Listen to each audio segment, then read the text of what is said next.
We are going to start the presentation of our last speaker. He is going to give us the presentation about methane reduction. So this topic was very important in the last COP26, as you know, and we are expecting that we will get all the answers which we didn't get yet in the COP26, as you know, and I am really happy to introduce Darsi Spadi. Darsi, it is your time. Please join us and welcome. Spasibo. Good evening. Moiruski niet dobre, or Moireski nie очень хорошо. So I will switch to English and not give bad Russian. Thank you for being. Thank you for inviting me. Thank you. Thank you to Anton. I think who got this started. And Anar, you have been very persistent with getting me here, and I want to give a little shout out to Andrei Zuzula and Volgogas. I have some heritage in Saratov, and a few years ago when I was SP president, Anton and Andrei and his company were extremely generous in letting me go to some of my family sites. So I'm happy to be speaking with him in the same session as him. It's a great evening, but I won't take long because it is evening and it's Friday night and or Thursday night, and you probably have things to do. COP26 was very important, and all of a sudden everybody is thinking of what they need to do, and most people are just thinking and not doing. So I'm going to pull up my presentation. I know all of us have tried to do this efficiently, and I probably won't do it efficiently, but let me see if I can share my screen to my PowerPoint and then try and share my PowerPoint in presentation mode. And does that work, or do I need to still make it bigger?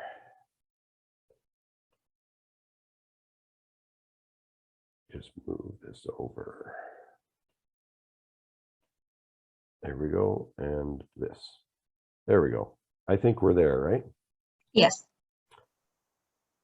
So in the next 15 minutes or so, I want to go really, really specifically to what's really a case study in Canada, but it's more than a case study. It's kind of what we do.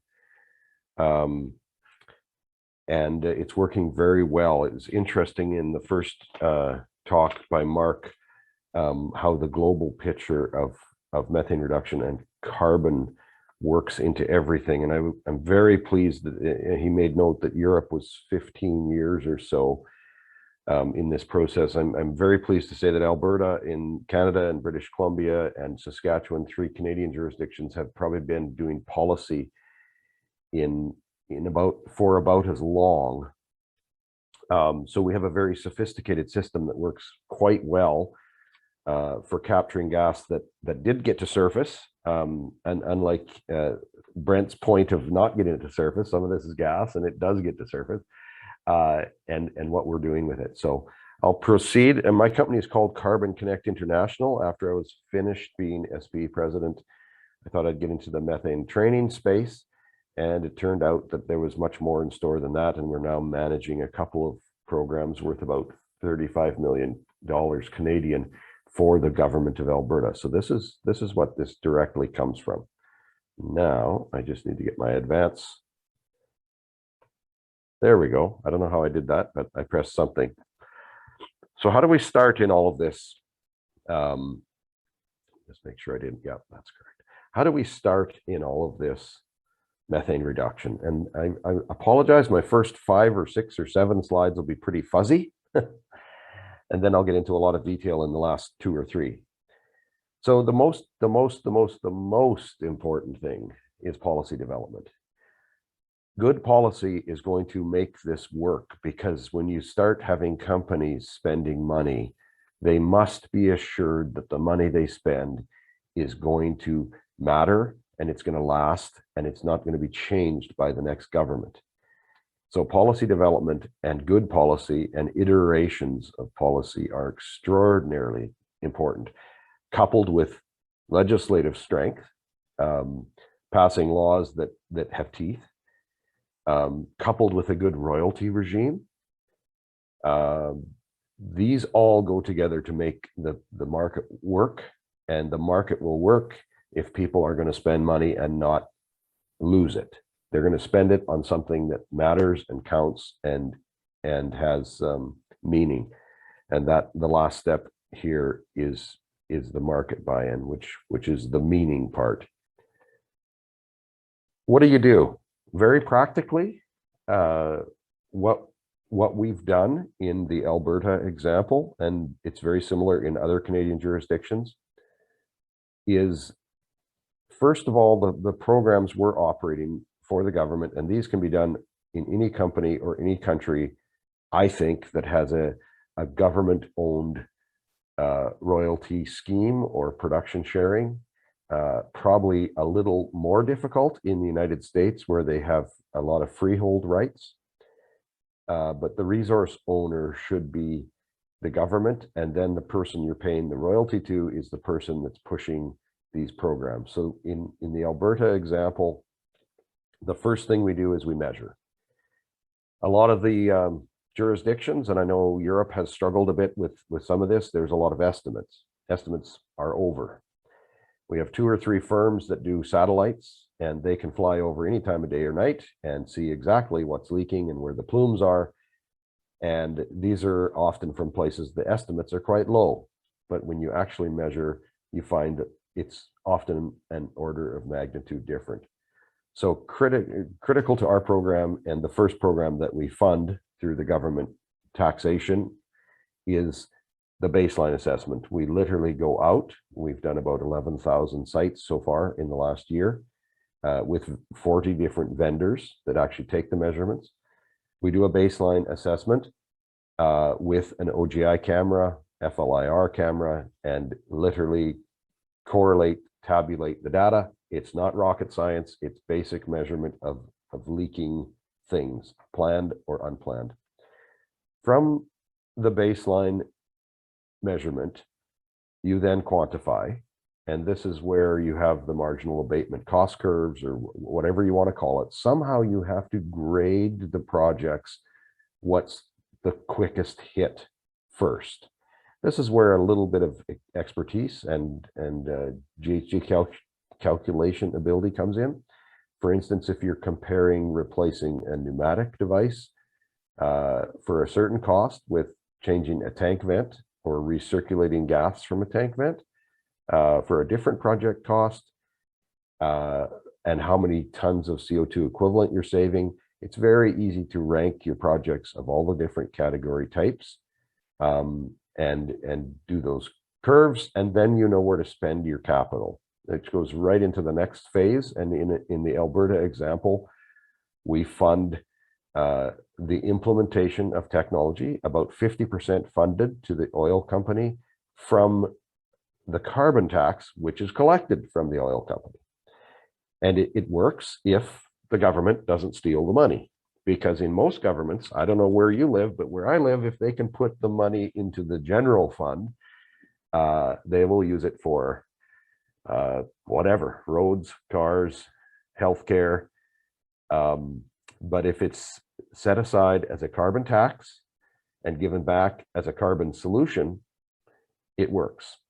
And in our case, we're very fortunate. It works, and the technology is paid for, in our particular case, at 50% from this fund that is collected as a carbon tax.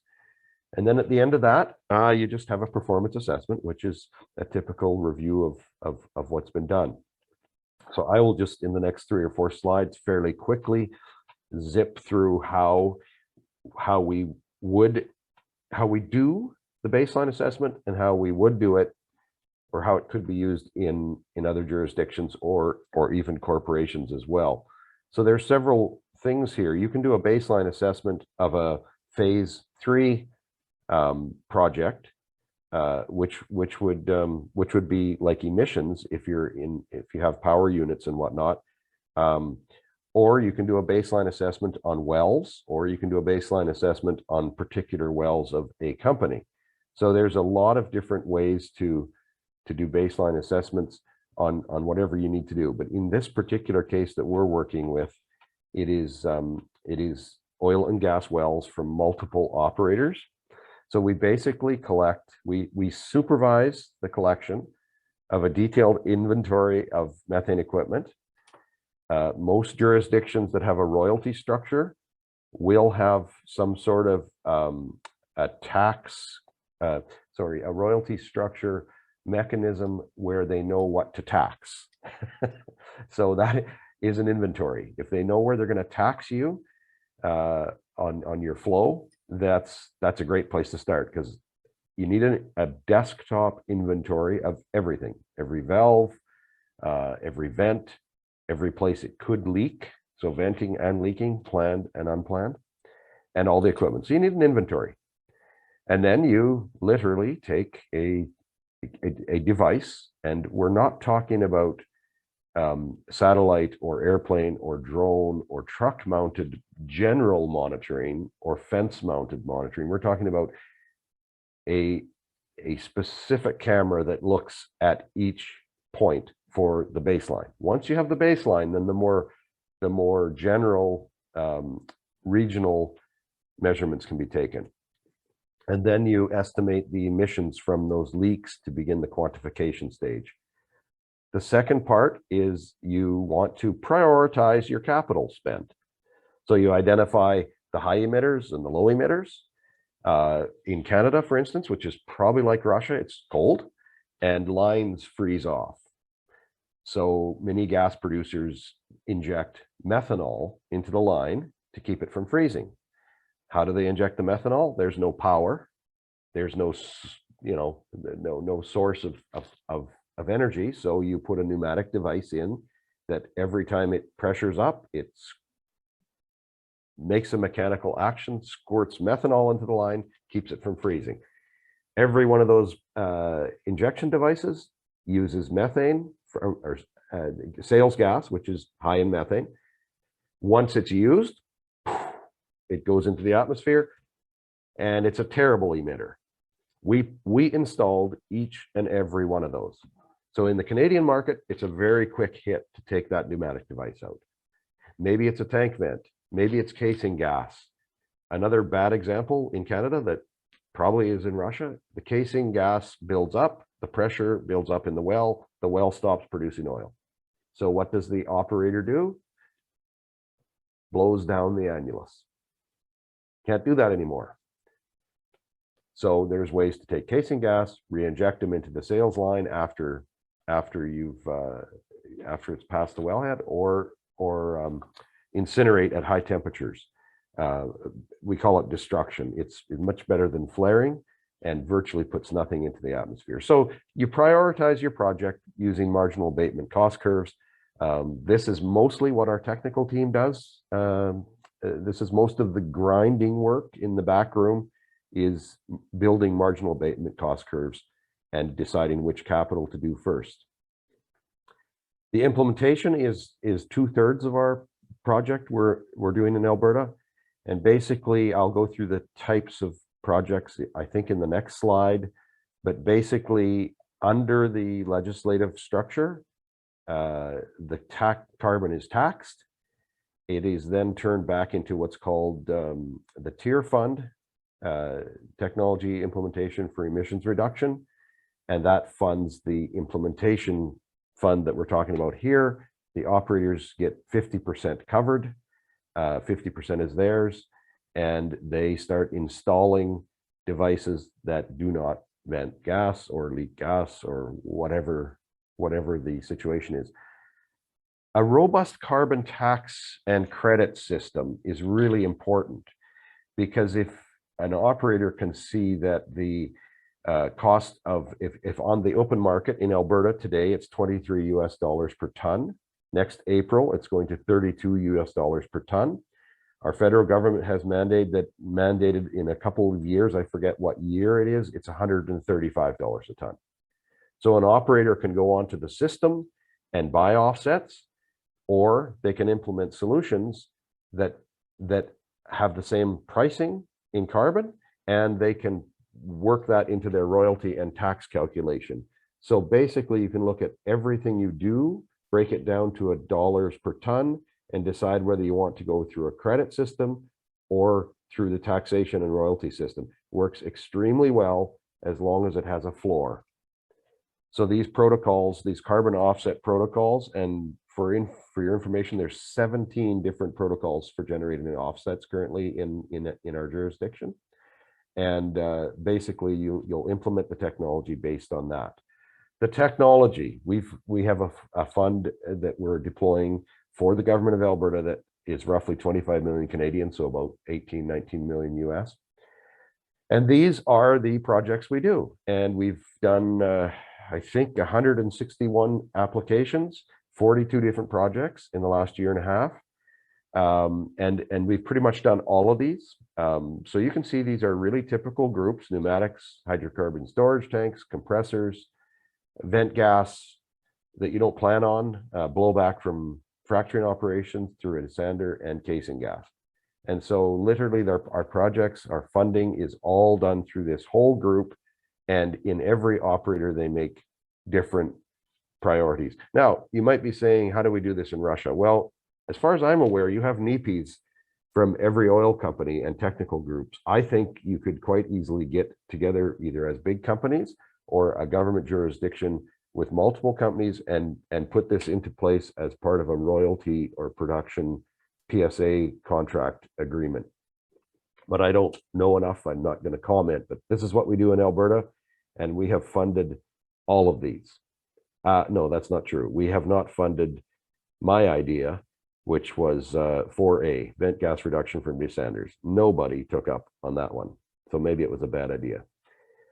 The next step is assessment. And of course, this is more just an overall assessment to see how you did. Everything we do on the implementation side, we roll it all back to dollars per ton, and we roll it all back to how many tons are saved from going into the atmosphere. Our government, your government, every government committed to Paris. They committed a number for the NDC, their nationally determined contribution. Those politicians need those numbers, and they need those numbers to be measured and real. And that's why the politicians love this system, because they get real measured numbers. Just checking my time. I have about 3 minutes. Oh, that's backwards. Let's go forwards. So where we are to date, this is the Alberta system. We've rounded the numbers a little because it's still a little bit private, although this is a government program, so it's all out there. But so far, we have spent in the province of Alberta about $5.8 million to measure baselines. We're 80% done that. We've got 20 different service providers that actually do the camera work in the field. We've surveyed and calculated the data on 11,000 facilities, over 110 oil companies. This is awesome because it's not an estimate, it's a measure. And from that, we're able to do all the quantification for next steps. And the average cost for each of these projects is about $60,000. That's total cost. And 80% of that is paid from a carbon tax, which they're going to pay anyway.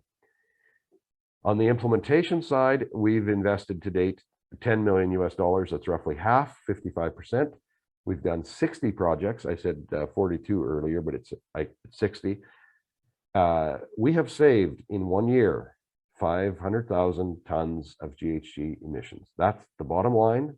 And over the lifetime of the project, that's 10 million tons. This is an order of magnitude better than any CCUS or CCS project I've seen. They're big and lofty and take a lot of subsidy. This stuff can be done. Even small operators can do things like this.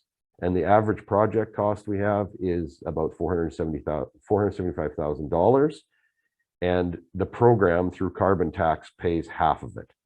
This system can be implemented in most countries around the world. I'm absolutely confident of it, and your politicians will love you. So just 2 more slides, and then I'm finished my time. as we heard in the first session with Mark, excellent lead up to this page.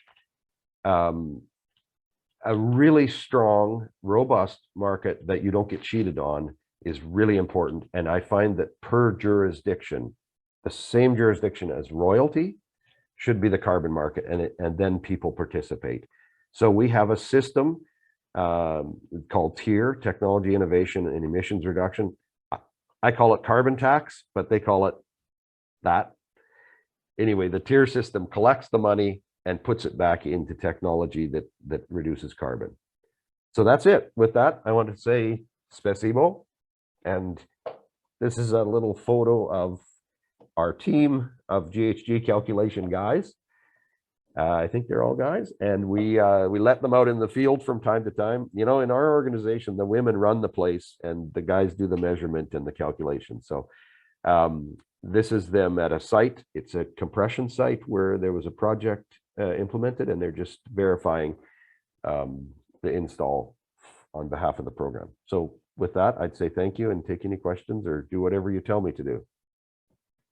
Darcy, thank you very much.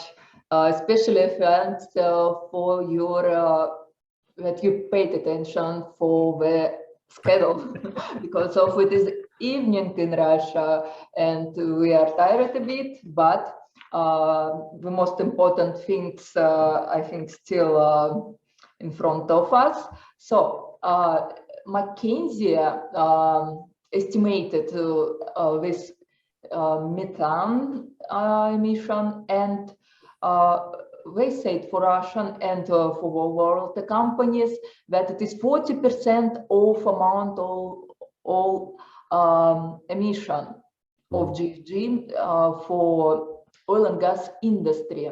Yeah. And that's why this topic is most important for us as a oil and gas participators. So do you know the secret of the most efficient tools to measure the methane leaks? As far as the actual field measurement, how it's done, or just process? Just like a process, like a tool.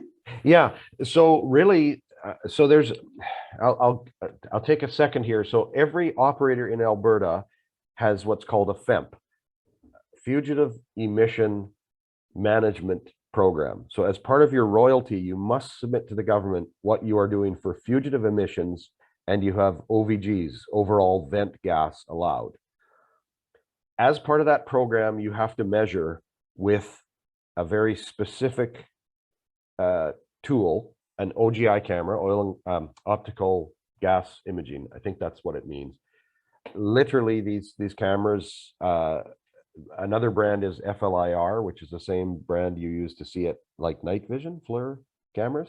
So literally, we will have a service provider, they will have a truck, they will have a camera, and they will take a reading of every inventory vent or leak or whatever, and then that is literally, you know, methane readings are literally taken and location and put into a database. It's really simple, and there's over-the-shelf technology available.